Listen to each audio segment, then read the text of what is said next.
Now, you may know infinity as being the largest number possible, but a better definition is a number greater than any assignable quantity or countable number. Why? Well, not all infinities are the same. Let's start off by talking about the most commonly thought about infinity, that is, the one you get when you keep on counting up, adding 1 to a number again and again, until after an endless number of repetitions, you finally reach a point where you've listed every possible integer. This infinity has a name, aleph null, and it behaves a little oddly to say the least. Aleph null plus 1 is equal to, well, aleph null, and squaring aleph null isn't going to do much to it either. Now, this doesn't mean that you can prove that 1 is equal to 0 and break mathematics, but it does have some interesting implications. To take a look at a few of these, I'm going to pose you a question. Compared to the total number of integers, how many even numbers are there? Based on pure intuition, you may well be thinking half as many, but the reality is a bit stranger than this. To truly solve this conundrum, we're going to have to use a bit of set theory. So let's ask a simple question and scale up to this bigger problem.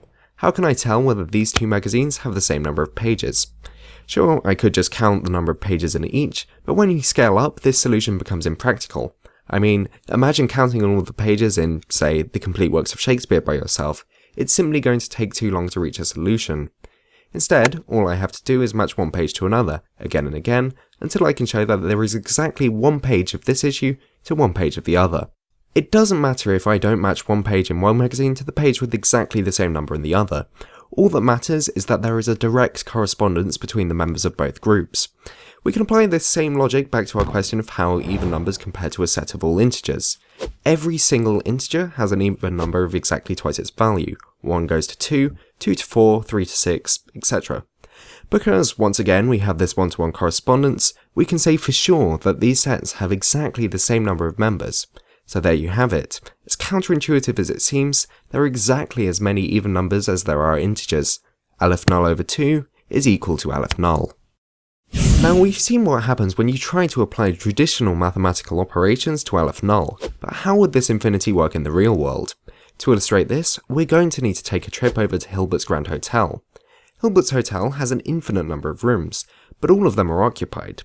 This might make you think that they'd have to turn away any new guests, but as we've seen before, infinities can be very counterintuitive. So how could Hilbert's Hotel accommodate this new visitor? The answer is simpler than you might think. By moving every guest to the next room up, or room n+1 for short, our hotel manager can effectively free up room number 1, letting this new guest stay the night. Now, in this world of infinitely big hotels, squeezing in an extra guest is great, but not that important in the grand scheme of things. So let's say we had an infinite number of guests arriving at once. This method would surely never complete. To squeeze in this many guests, we're going to have to use a bit of a different technique. The manager must move every guest to the room double that of their current one. 1 goes to 2, 2 to 4, you get the idea. What this does is it frees up every odd numbered room.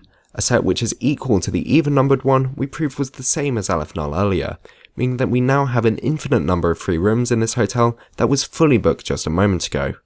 We can just allow all of our new arrivals to go to their newly vacated rooms.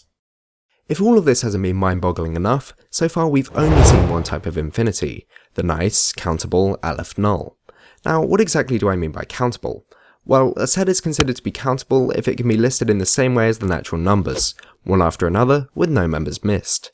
So how can we prove that a set is uncountable, rather than just a countable set we don't know how to count? Well, this is where a little something called Cantor's diagonal argument comes in. How does it work? Well, let's say you think you'd managed to list every real number between 0 and 1, a set that, as we'll see, is uncountable. What I'd then do is look at the first digit of the first number and change it to something different. In this case, I'll just add 1 to it, unless it's 9, in which case I'll change it back to 0. I'll then look at the second digit of the second and do the same thing. By doing this for every number in your set, I can create a number that we know for sure isn't on that list, because every number in your original list is different from my new number by at least one decimal place, thus proving that you haven't managed to write down every real number between 0 and 1. No matter how hard you try, or what method you used, you can never succeed at listing this set. So how does this uncountable infinity compare to the countable one we made earlier? That's a harder question than you might think, but the main thing you need to know is that it is bigger. Infinitely bigger in fact, which by itself is a tough idea to get around. Imagine zooming in on an infinity of this size forever, and you'd still never be able to see a countably infinite sized object within it. By this point, you've probably realised that infinity is stranger and more complex than you first imagined, and we've barely just scratched the surface here.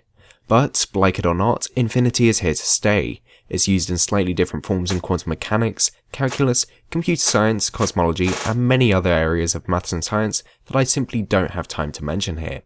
So, chances are you may well have to get comfortable with this bizarre concept.